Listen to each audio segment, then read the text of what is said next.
Welcome to the Cocky Ride Home for Wednesday, September 16th, 2020. I'm Jackson Bird. A completely preserved extinct cave bear specimen from the Ice Age has been found in Siberia. Why our dreams have been more intense since the pandemic began. Strange new food and drinks hitting the market, and some beloved ones we won't be seeing this year. And the billionaire who just accomplished his lifelong goal of giving away all of his money. Here are some of the cool things from the news today. Scientists have just discovered a completely preserved extinct cave bear. The Ice Age cave bear of the species Ursus spelaeus, which went extinct about 15,000 years ago, is itself between 22,000 to 39,500 years old, and was discovered in the melting permafrost of the Lyakovsky Islands, the southernmost group of the New Siberian Islands. The bear, originally found by reindeer herders, still has its nose, teeth, and internal organs intact. It is the first wholly intact cave bear specimen, scientists having previously only found skeletons. Quoting Science Alert, "Cave bears roamed while most of Europe and Asia were covered in glaciers, sharing the landscape with mammoths, saber-toothed cats, and giant ground sloths. The creatures were massive. Males could weigh up to 1 ton, which is about 500 pounds heavier than the largest bears alive today." End quote. This particular species is believed to be an ancient relative of the modern-day brown bear. And this specimen's precise age will be confirmed once radiocarbon analysis is done by the team at Northeastern Federal University in Yakutsk.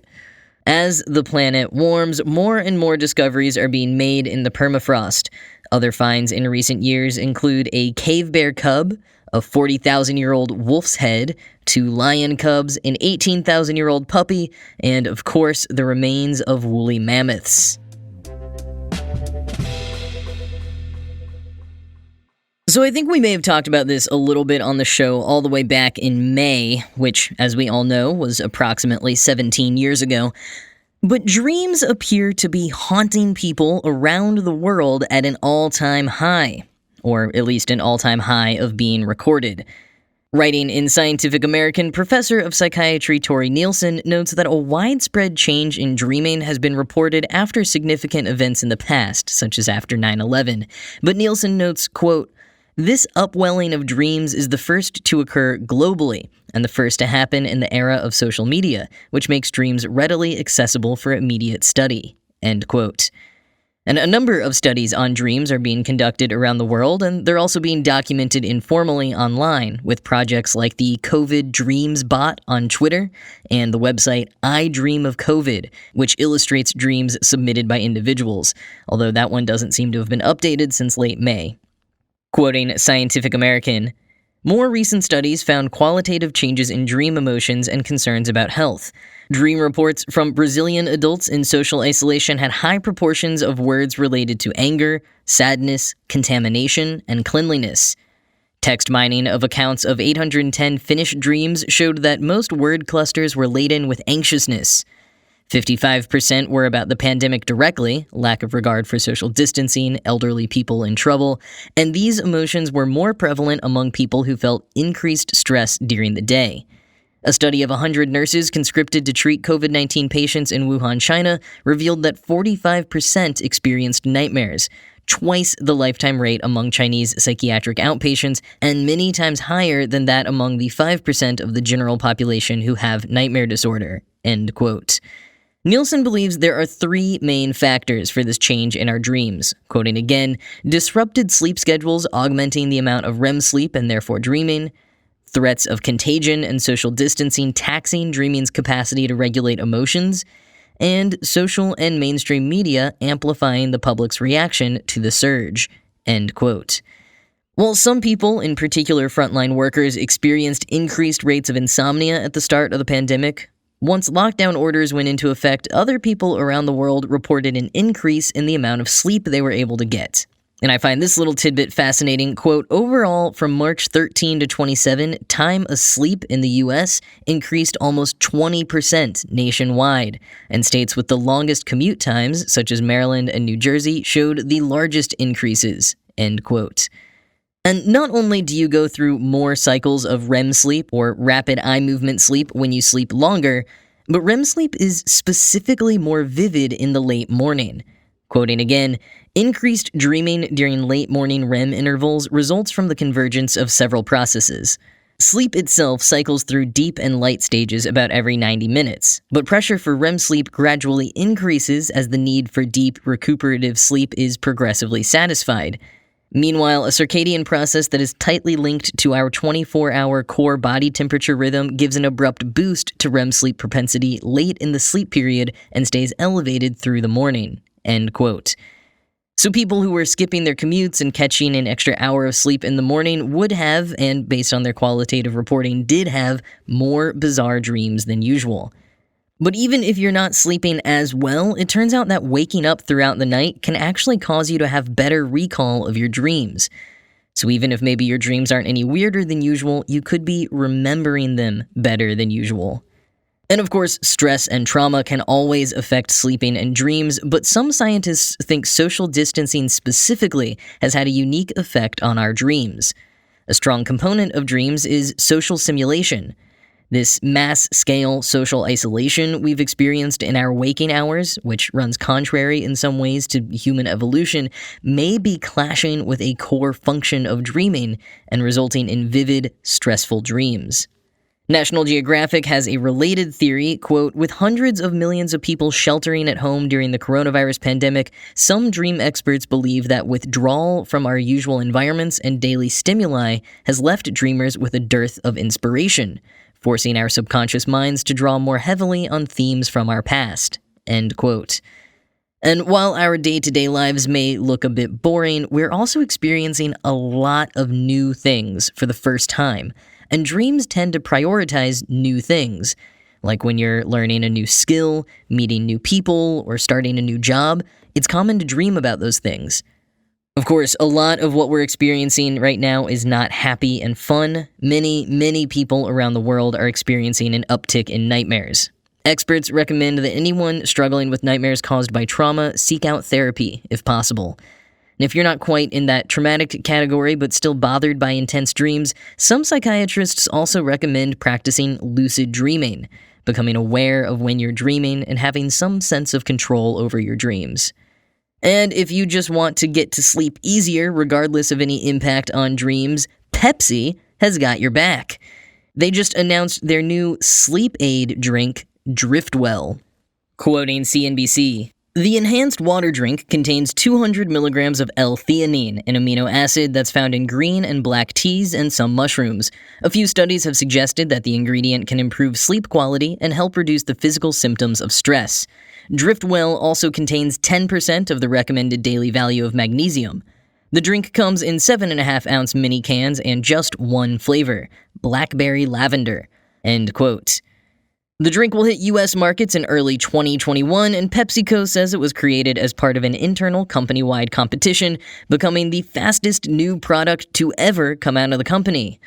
Ah, good old corporations, always there to help us out in our times of need.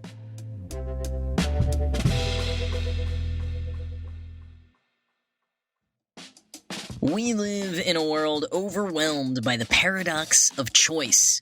Don't let your workout routine suffer from the same fate as your evening TV habit. Instead, just choose Beachbody. Beachbody On Demand takes all the anxiety out of working out and lets you enjoy a fun, simple, and affordable way to get your body moving. You don't have to spend hours searching for a program that is right for you. Beachbody offers thousands of workouts so you can select the type of program that is right for you. From weight training and bodybuilding to cardio, HIIT, dance, and yoga. You can work out on your schedule at any time by just pulling up a workout on your phone, tablet, Roku, etc. and get motivated by celebrity super trainers you know like Tony Horton, Joel Freeman, and Autumn Calabrese. I'm personally thinking of trying out their famous P90X program, and if you want to try it too, listeners of the Kottke Ride Home can do so absolutely free. To get a special free trial membership, all you have to do is text Good News to 303030. You'll get full access to the entire platform, all the workouts, nutrition information, and support absolutely free. Again, to get that free trial membership, just text Good News to 303030. Speaking of weird food and drinks, Taco Bell has just announced the launch of a new custom wine to pair with their toasted cheesy chalupa. Jalapeno Noir, which I guess to make use of the Pinot Noir pun should be pronounced incorrectly as jalapeno noir, has, quote, notes of wild strawberry, cherry, and beetroot, end quote, which complements the, quote, rich taste and crunchy texture of the beloved toasty cheesy chalupa, end quote. The one type of wine comes in 3 different unique labels, and at just $25 is already being touted as a collector's item. Unfortunately, Jalapeno Noir will only be available in Canada, and only for a limited time. But don't worry, if you're in the United States, you can go to Red Lobster for a Dew-garita. The restaurant chain announced the Mountain Dew-based margarita yesterday, saying it's hitting some restaurants this month and will be in all of them by the end of the year. It's Mountain Dew's first ever official cocktail. But as for what's in it, quoting Thrillist, the announcement coyly states that it's a top-secret recipe. All I know is what's in the picture. There's a lime involved, also some kind of red powder around the rim, cayenne salt, chili powder, flamin' hot Cheeto dust. We have no idea, end quote. Red Lobster wants you to know that it pairs well with their Cheddar Bay biscuits, and the internet wants you to know that they're horrified, but also will still probably go order one. And one more controversial food take for you today. Seasonal Peeps are officially suspended until Easter. Just Born, the distributor of Peeps and other candies, told Delish, quote, while Peeps marshmallow candies, Mike and Ike, and hot tamales would typically be available in fun shapes and packaging sizes for the Halloween and holiday seasons, unfortunately, the seasonal varieties will not be in stores again until 2021. As you may know, due to the unprecedented COVID-19 pandemic, we temporarily suspended production of our candy brands to ensure the health and safety of our associates.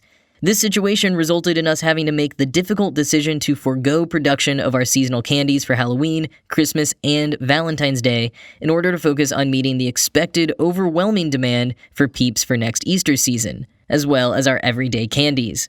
We look forward to offering our fun seasonal shapes and packaging at all major seasons again, beginning with Halloween of 2021, end quote. And this is in line what I've continued to read reports of and experience personally, that brands are having to pare down their lines in order to keep up demand of the broadest and most basic options. Now, the internet was predictably torn on the topic, with some people absolutely distraught and others saying that it's the first good thing to happen in 2020. Richard Cheese on Twitter bemoaned, quote, why couldn't this happen to candy corn instead? End quote. As someone who does not enjoy Peeps, I really couldn't care less, but it does make me worry about whether we'll see a shortage of pumpkin and Christmas tree-shaped Reese's. Now that would be tragic.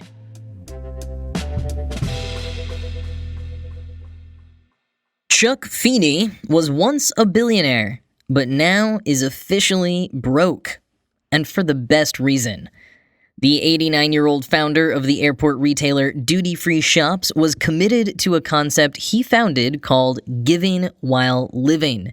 In contrast to having a foundation in your name after you pass, he encouraged other wealthy individuals to give away at least more than half of their money while they're alive, so you can control where it goes and see the effects yourself. Through his foundation, Atlantic Charities, Feeney has given away over $8 billion to charities, foundations, and universities, most of which were anonymous or intentionally kept out of the press so that he could focus on the good works instead of the ego boost. According to Forbes, Feeney set aside around $2 million for he and his wife's retirement, which means that his donations of over $8 billion calculates out to Feeney having given away 375,000% more money than his current net worth.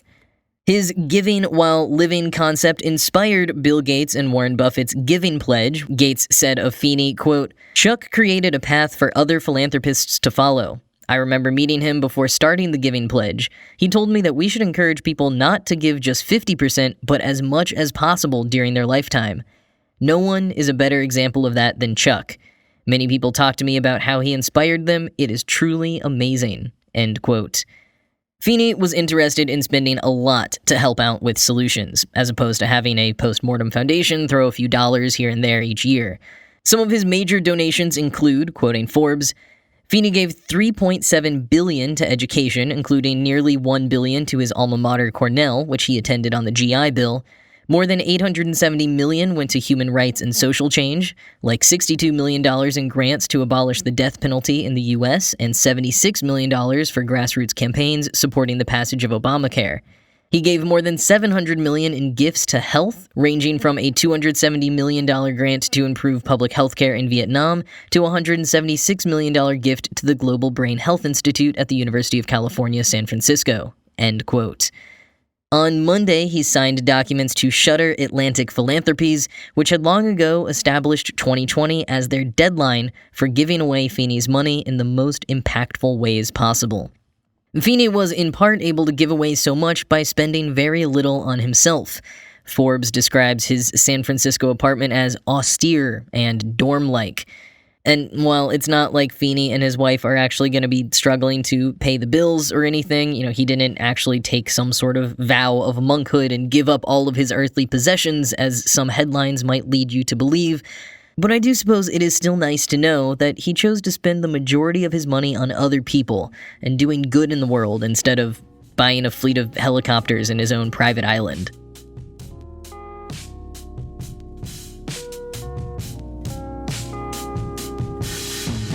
That is it for today. As always, this show was produced by Ride Home Media and Conky.org. I am Jackson Bird, and I'm gonna go try to practice some lucid dreaming so I can avoid the inevitable nightmare tonight about woolly mammoths sipping on Dugaritas. I hope you have a great rest of your day, and I'll talk to you again tomorrow.